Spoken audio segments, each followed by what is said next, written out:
வணக்கம் மக்களே, நான் உங்கள் பிரகாஷ். நான் வந்து Coimbatore Hindustan arts and science காலேஜில் ISCOM 3rd இயர் படிச்சுட்ருக்கேன். இன்றைக்கி இந்த வீடியோவில் நம்ம எதை பற்றி பார்க்க போகிறோம் அப்படின்னு பார்த்தீங்கன்னா, என்னோடய முதல் டாக்குமெண்ட்ரி, அதுவும் எங்கள் ஊரில் உள்ள மிகப்பெரிய குதிரை சிலை கொண்ட ஆசிய அளவில் பெரிய சிலை குதிரை சிலை உள்ள கோயிலை பற்றி அதோட முழு வரலாறு தான் நம்ம எடுக்க போகிறோம். இந்த கோயில் வந்து எங்கே லேண்ட்மார்க் எங்கே இருக்குதுன்னு பார்த்தீங்கன்னா, புதுக்கோட்டை மாவட்டம் ஆலங்குடி தாலுக்கா குளமங்கலம்ங்கிற சின்ன கிராமத்தில் தான் அந்த கோயில் இருக்குது. பலாயிரம் வருஷம் பழமையான கோயில், நிறைய பழமையான கதைகள் உடைய கோயில் ஒன்று. வாங்க உள்ளே போய் நம்ம அதோட வரலாறு முழு வரலாறு நம்ம தெரிஞ்சுக்கலாம். எரிகண் கொண்டு இலங்கையை பார்க்கும் எங்களை எனாரு, அக்கினி பார்வையில் அமர்ந்தருளும் ஐயனையனாரு, பேரு பெற்ற பெரியவராம் எங்களை எனாரு, பெருங்காரை மிண்ட எங்கள் ஐயனையனாரு. காட்சியில் பின்னாடி தெரிகிற இந்த குதிரை சிலை தான் ஆசிய அளவில் பெரிய குதிரை சிலையான 33 அடி கொண்ட குதிரை சிலை.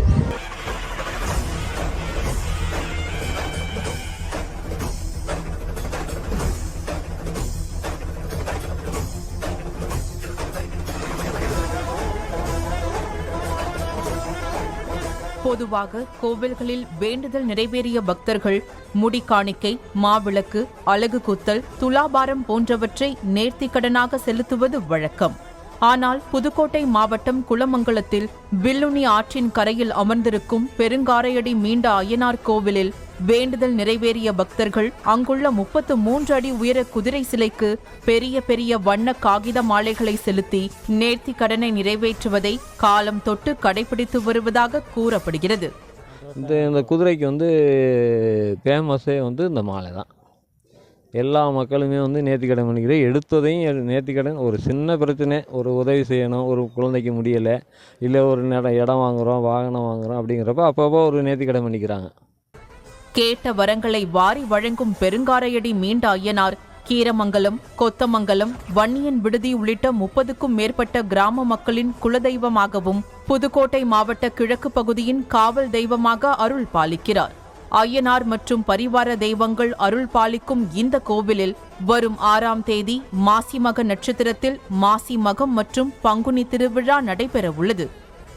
முக்கிய திருவிழாவான இந்த திருவிழாவில் புதுக்கோட்டை, தஞ்சாவூர், திருச்சி உள்ளிட்ட பல மாவட்டங்களை சேர்ந்த லட்சக்கணக்கான பக்தர்கள் வந்து அய்யனாரை வழிபட்டு குதிரைக்கு மாலை செலுத்தி செல்வார்கள் என்கிறார் மாலை கட்டுபவர். இந்த புகழ்பெற்ற பெருங்காரையடி மீண்ட அய்யனார் கோயிலில் மொத்தம் 62 சாமிகள் வந்து இதுக்குள்ளே அடங்கியிருக்காங்க.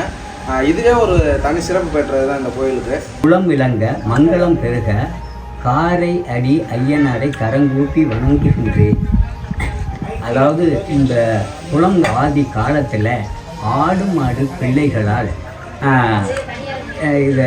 இந்த இடத்துல காரை அடிக்கிட்ட வந்து அந்த பிள்ளைகள் நிழலில் உட்கார்ந்துருக்கிற போது ஒரு பையனுக்கு சாமி வந்து அதாவது எனக்கு இந்த இடத்துல இருக்கேன், கரும்பு கொடுக்கணும் அப்படின்னு எப்போ கொடுக்க, ஆவணி மாதம் அமாவாசைக்கு மக நட்சத்திரம் வரும், அதிலே நீ கொடு, நான் ஏற்றுக்கிறேன்னு சொல்ல.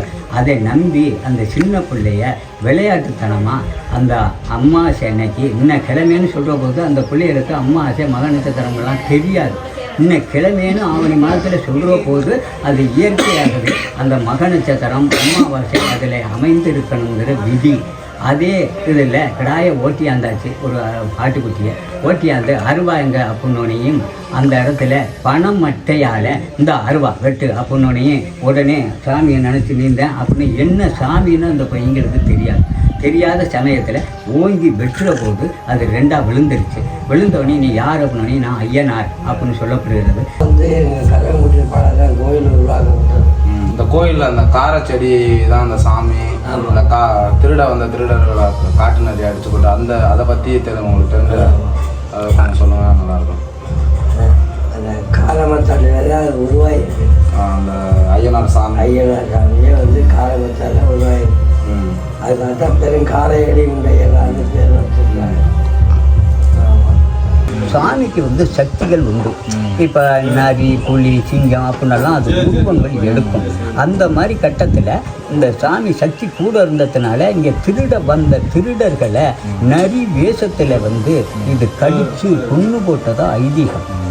குதிரையே அந்த பிள்ளை அருகம்பிள்ளை தின்றுக்குன்னா யாரும் இப்போ நம்ப மாட்டாங்க. அது மாதிரி அப்போ நம்பக்கூடிய சக்தி, தெய்வத்தை நம்பக்கூடிய சக்தி 100% இருக்கு. இப்போ பொழுதுபோக்குக்கு சாமி கும்பிட்ற மாதிரி இந்த கட்டங்கள் வந்துருச்சு. அதான் இதில் உள்ளது. இந்த குதிரை சிலை வந்து வளரப்பட்டுச்சு அப்படின்னு சொல்லி இந்த கிராம மக்கள்லாம் ஒரு நம்பிக்கை ஒன்று இருக்குது. மண்ணில் செஞ்ச குதிரை சிலை வந்து வளரப்பட்டுச்சு காலப்போக்கில் அப்படிங்கிறது. அந்த வெங்கடாச்சலம் திருப்பணியில் அந்த குதிரையை இடிச்சிட்டு தான் புது குதிரை கட்டினாங்க. அதுக்கு முன்னாடி இருந்த குதிரை வந்து வளர்ச்சி அடைஞ்சுன்னு ஊர் மக்களால் சொல்லப்படுது. அது உண்மையா? அதை உங்களோட கருத்து? அது இருந்திருக்கலாம், அப்போ இருந்திருக்கலாம். அது உங்கள் வயசுக்கு முன்னாடி அது தோன்ற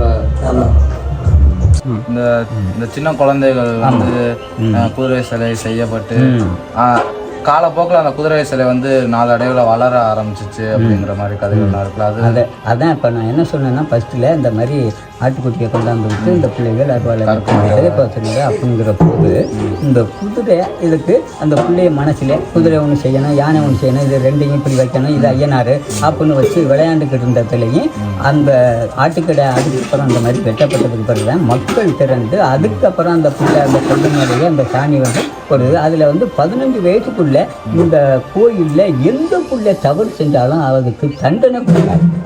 இப்போவும் சரி, 15 வயசுக்குள்ளே எந்த குழந்தை வந்து ஆணாக இருந்தாலும் பொண்ணாக இருந்தாலும் இங்கே வந்து அதை பேசினாலும் அடுத்தவங்களை பேசினாலும் அவங்களுக்கு தண்டனை கிடையாது. சின்ன குழந்தைகளுக்கு குழந்தையும் தெய்வமும் குணத்தால் ஒன்று அப்படின்னு சொல்லுவாங்க. அந்த மாதிரி கட்டத்தில் இந்த தெய்வம் அந்த குழந்தைகளை பாதுகாக்கும். அதான் ஆற்றுக்கரை பழுதுக்கரையில் அந்த நீர் ஓட்டத்தில் இந்த ஐயனார் சாமியை வைக்கிறது. அதுக்கு பூர்ணத்தம்பாளுங்கிறது பார்வதி, புஷ்பலம்பாளுங்கிறது லட்சுமி. அது இடபாகமும் வலபாகமும் சிவனும் விஷ்ணுவும் அமைந்த சிலை தான் இந்த ஐயனார்.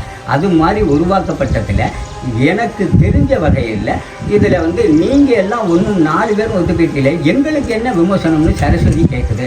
அப்போ நீங்கள் வந்து உலகத்திலேயே முதல்ல பிறந்தது வந்து அசுவதி நட்சத்திரம் தான். அந்த சாதக ரூட்டில் அது சரஸ்வதி பிறந்த நட்சத்திரம்.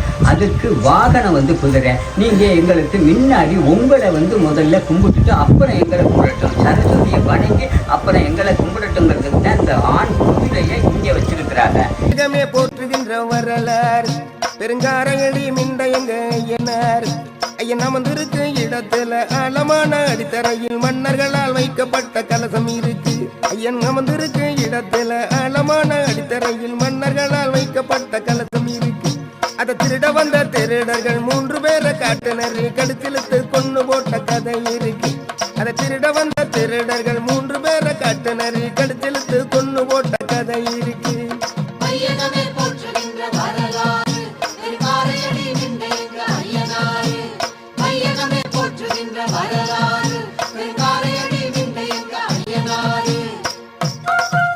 குதிரை சிலைக்கு மாலைகள்லாம் போடுறாங்கல்ல. ஆமாம். இதெல்லாம் சுமார் எத்தனை வருஷங்களுக்கு முன்னாடி இந்த பழக்க வழக்கங்களை ஆரம்பிச்சாங்க, வண்டிகளில் கொண்டாந்து மாலைகளை போடுறது? ஏன்னா பல தலைமுறைகளாக கோயில் இருக்கு, ஒரு 3-4 தலைமுறைகளாக கோயில் இருக்கு. ஆமாம். இப்போ இந்த கலாச்சாரத்தில் இந்த இதில் எத்தனை வருஷங்களாக இந்த மாலைகளை கொண்டாந்து குதிரைக்கு போடுறாங்க? 80க்கு பிறகு முன்னாடி இல்லை. 1980க்கு பிறகு மாலைன்னு வர ஆரம்பிச்சிச்சு. ஒரு சில பேர் 4-2 போட்டுக்கிறாங்க. அப்படியே வர இப்போ அதிகமாக இது பண்ணிடுச்சு. இப்போ நீங்கள் ஒரு இது வந்து என்கிட்ட கேட்குறீங்கன்னா அதை தான் சொல்கிறாங்க, எனக்கு நீ ஒன்றும் பண்ண வேண்டாம், எனக்கு நீ ஒரு மாலை கட்டி போட்டு அங்கிட்ட எடுத்து போட்டுப்போ, நீ நினைச்ச காரியம் நடக்கணும்னு விருது கொடுக்கும். அவங்களுக்கு அப்போவே சரியாகும். அதுக்கு பிறகு அவருக்கு மாலை கட்டியாக போடுவாங்க. இப்போ போன வருஷம் 3550 மாலை வருது. எனக்கு சின்ன நாளைக்கு அடிச்சிட்டு அந்த புயலில் தான் யானை போச்சு.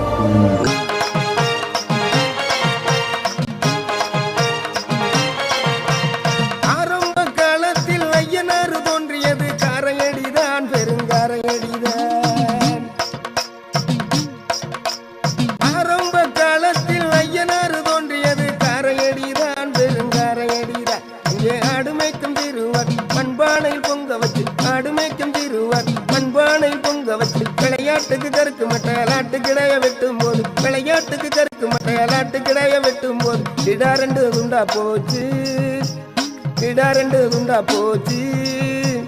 ஐயனாரு தோன்றி எங்கே 62 சாமியோட ஐயனாரு கோயிலாச்சு. ஐயனாரு தோன்றி எங்கே 62 சாமியோட ஐயனாரு கோயிலாச்சு.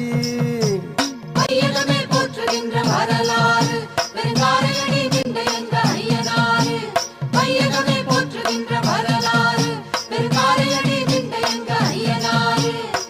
யானையே அப்போ இவ்வளவு பெருசு இல்லை. அப்போ இருந்த யானையும் வந்து சின்னமாக தான் இருந்துச்சு.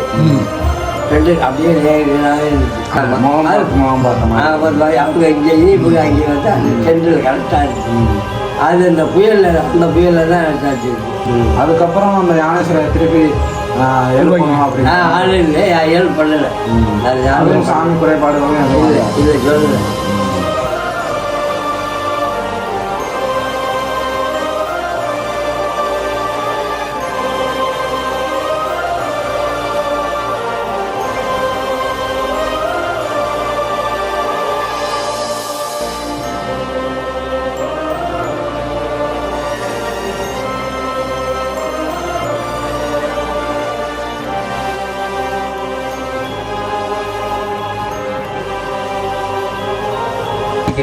சோறு வைக்கிறிய, இது திங்குமா அப்படின்னு கேட்குறாரு.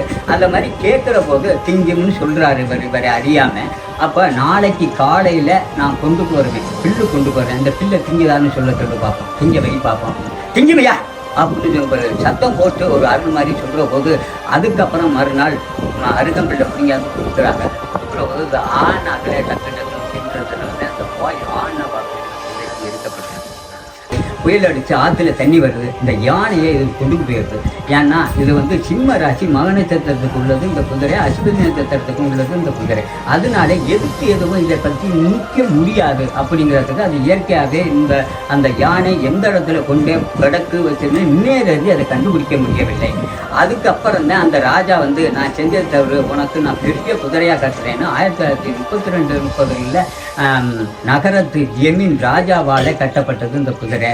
இது 2002 திரும்ப இந்த கோயில் வேலைப்பாட்டு வடகாட்டு எம்எல்ஏ வெங்கடாச்சலங்கிறவர் வந்து அந்த திருப்பணியை தொடங்குறாரு. கல் மண்டபமாக கட்டுறாரு. கட்டி இந்த குதிரையினுடைய இதுகளை உடைக்கிறாங்க. அந்த சாந்து கட்டைகளை 7 பூச்சி இருக்குது இதுக்கு முன்னாடி அந்த குதிரை. அந்த 7 பூச்சி நம்ம பூச்சனை மட்டும் தஞ்சாவூர் மகாலில் போய் அந்த மணவரா கட்டின அந்த இதுகளை வளாகத்தை அந்த புத்தகத்தை எடுத்து படித்து பார்த்து உப்பு சத்து இல்லாத மண், குளிர்ச்சியாத்து மண், பொள்ளாச்சி சுண்ணாம்பு, விராமினுடைய வலு, சோத்து கத்தாழை, கெமிக்கல் வந்து மெட்ராஸ்லேருந்து கொண்டு வரப்பட்டது.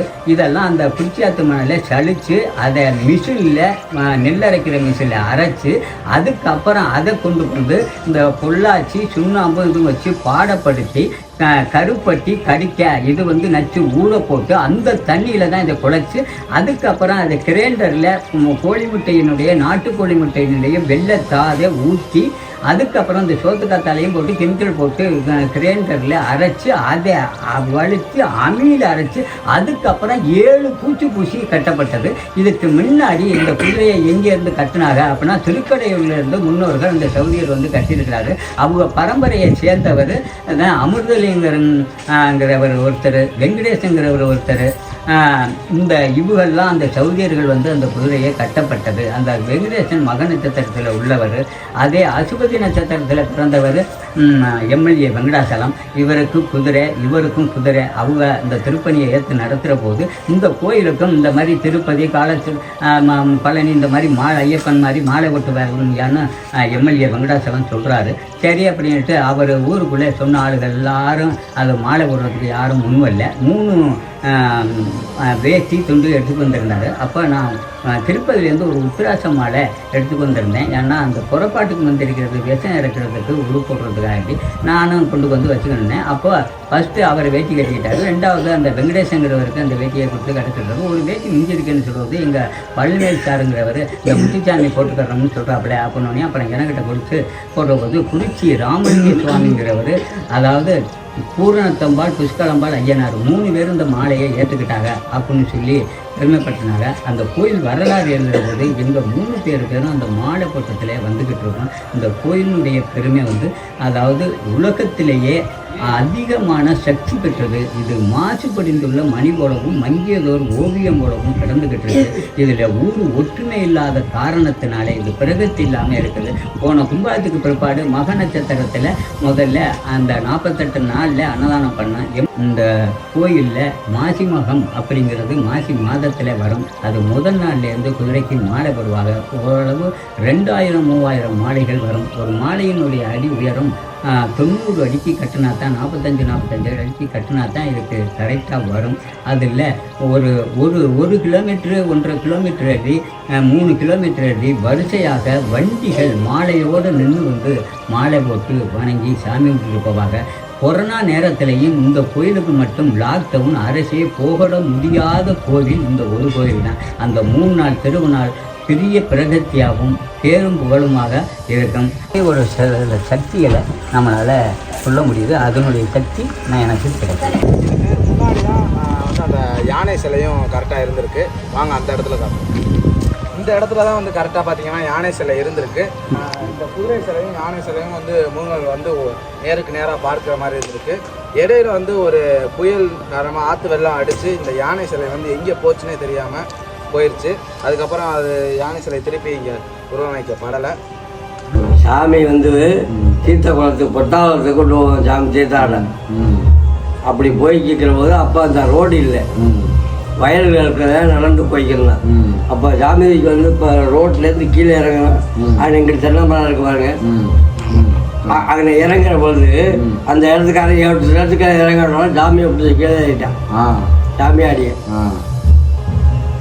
ஐயோ நான் ஓடியை தூக்கி, தாத்தா நீங்கள் மெதுவாக இருந்தீங்க அப்படின்னு சொல்லிட்டு அவரோட துண்டால் நான் தோட்டி இது பண்ணிட்டு நீங்கள் சாமி தப்பட வேண்டாம், இந்தாங்க அவர்கிட்ட இது நான் பிறம்பு கொண்டு போவேன். நீங்கள் இருக்கு பிறம்பு அதை கொண்டுக்கு தான் இங்கே போவேன். அதை கொடுத்து நீங்கள் ஒன்றும் தத்தம் பண்ண வேண்டாம், வாங்க சாமி தீர்த்தாடிட்டு வந்துடும் அப்படி கொண்டு போய் சாமி தீர்த்தாடி கொண்டு வந்தான். வந்து சாமி கும்பிட்டு எல்லாம் பண்ணிட்டான். அப்போவே சொன்னிச்சு, அவர் வெளில ஒரு வார்த்தை சொல்லிச்சு, என்னை பிடிச்சி தரல அவன் அடுத்த வருஷத்துக்கு இருக்க மாட்டேன், நீ தெரிஞ்சுக்கலாம், நீ அதை பற்றி கவலைப்படாது அப்படின்னு சொல்லி எனக்கு வீடு விட்டு நீ வீட்டுக்கு போன்னு சொன்னாங்க. அதே மாதிரி அவன் மாறு வருஷம் அவன் கோயில்களில் இல்லை. அடுத்த வருஷம் கோயில் திருவிழா வரப்ப அவர் இல்லை. அவன் இல்லை, அவன் மையம் இருக்கிறான்.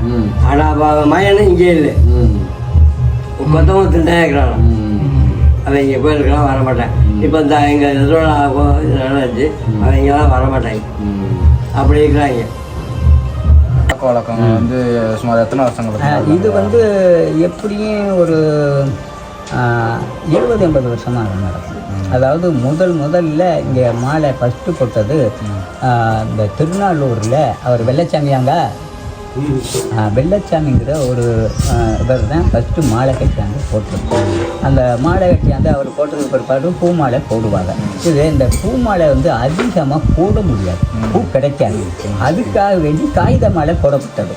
அந்த காகித மாலையில் இப்போ சிகப்பு வஸ்து கட்டுறோம்னா அது சூரியனுக்கும் செவ்வாய்க்கும் உடையது. 2வது கருப்பு கட்டுறோம்னா சனி ராகு கேதுக்கு உடையது. பச்சை கட்டுறோம்னா புதனுக்கு உடையது. மஞ்சள் கட்டுறோம்னா குருவுக்கு உடையது. வெள்ளை கட்டுறோம்னா சந்திரனுக்கும் சுக்கிரனுக்கு உடையது. இந்த 5 கலர்களை வச்சு கட்டுற போது இதுக்கு ஒரு பெரிய சக்தி அந்த கலருக்கே உண்டுன்னு நாங்கள் சொல்ல முடியும். அந்த மாலை கட்டுறதுல குடும்பனது ஐதீகத்தைப்படி கட்டப்படணும்னா இத்தினோண்டு மாயலை, தெற்பப்பில்லு, அதே மாதிரி வெள்ளை தாமரைப்பூ, சிவப்பு தாமரைப்பூ ஒரு இதழ்னாலும் வச்சு அதுக்கு கட்டி போட்டோம்னா அதில் விசேஷங்கள் கூட. அந்த குதிரை குஞ்சத்தில் இத்தினோண்டு புல்லும் வச்சு கட்டணும். ஐதீகத்தைப்படி எல்லாரும் அந்த மாதிரி கட்டுறதில்லை. நான் குதிரைக்கு மாலை கட்டி போடுவேன், அதுக்கிட்ட உத்தரவு கேட்டு கட்டுறேன். இதெல்லாம் அந்த திருவிழா காலத்துக்கு அந்த குஞ்சத்தில் வச்சு கட்டி கொடுப்பேன்.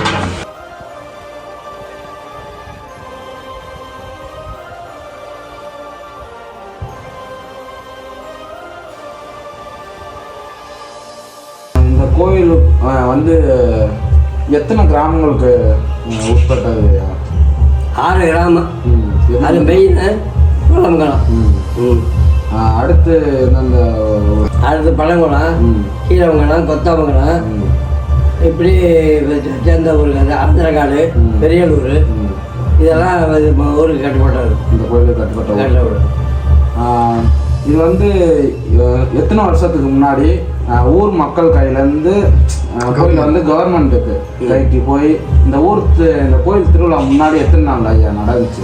இந்த ஒரே நாள் தான், ஒரே நாள் திருவிழா, மாசி மாதம் ஒரே நாள் திருவிழா. ஒரே நாள் திருவிழா. அப்புறம் தெப்ப திருவிழா வடைக்கிழமை நாங்கள் ஒரு நாளைக்கு நிகழ்ச்சி நடத்தினேன் எங்களுக்கு நாங்கள் பண்ணணும் அப்படின்னு சொல்லி தெப்ப திருவிழா வடைக்கிழமைங்க கம்ப்ளீட்டாக அவங்க செலவு பண்ணுவார். அவங்க வசூல் பண்ணி அவங்க தெப்பம் அரசு கையில் போகிறதுக்கு முன்னாடி 2 நாள் திருவிழாவாக இருந்துச்சு. தெப்பம் மாசி மாதம். மாசி மாதம் எத்தனை வருஷத்துக்கு முன்னாடி கரெக்டாக எந்த வருஷம் தெரியுமா அரசு கையில் போனது கோயில்? அது ஞாபகம். இப்போ அரசு கையில் போனதுக்கப்புறம் 3 நாள் திருவிழா நடக்குது. இல்லை 2 நாள் தான். நான் வெளியில் கிளம்பிட்டா இப்போ சாமி மாத்தூரில் ஜெய சொல்லியிருந்தேன் சரணாச்சார். இங்கேருந்து ஏற்ற போடணும்னாங்க. நான் காலைல 8 மணிக்கு குளிச்சுட்டு கொஞ்சோடு சாப்பிடுவேன். சாப்பிட்டு மாத்திரை போட்டுக்கு போய் காரில் ஏறினேன்.